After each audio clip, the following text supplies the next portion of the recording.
Hi, my name is Ayo. I'm a mom and a child well-being advocate. So on this page, I talk about children and everything related to their growth, to their development, to their well-being. Sometimes I talk to parents as well. So this week, we have been talking about an individualized education plan. Yesterday, we talked about what it is and why you should get it. So today, we're going to be talking about who qualifies for an IEP. So is your child eligible for an IEP? Let's break it down.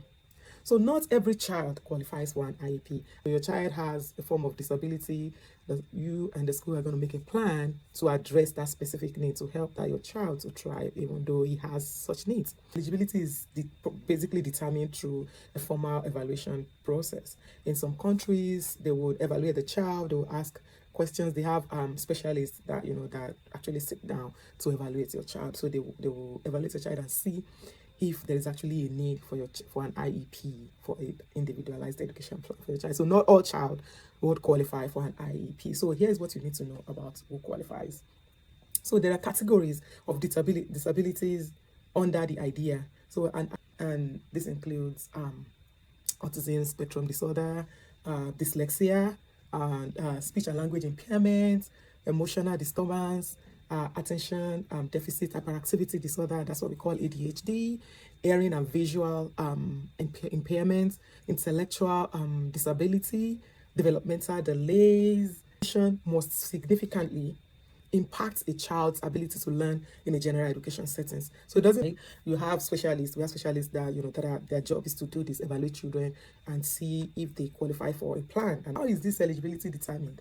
This process, like I said, it starts with a formal evaluation, and this evaluation includes assessments. They assess your child's academic record, they assess his behavior, they assess his physical abilities, and also inputs from you, the parents, right? You can go in and let them know that this is what my child needs, this is what I think is going on. Then they will evaluate, and then the team will review all this information that you have and from the evaluation that has been carried out, and determine if your child has a condition, or if your child's condition requires specialized instructions. So what now happens if your child does not qualify?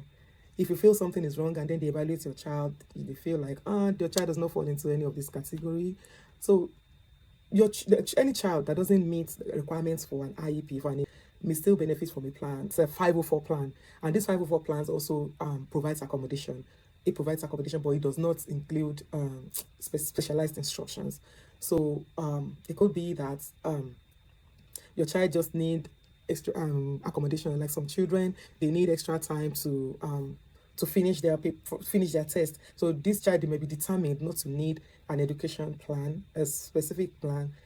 It could be just that the child just needs some form of accommodation, and this can be provided under a 504 plan. So knowing whether your child qualifies for an IEP, helps you, also empowers you to advocate for your child, and then advocate for the right resources for your child.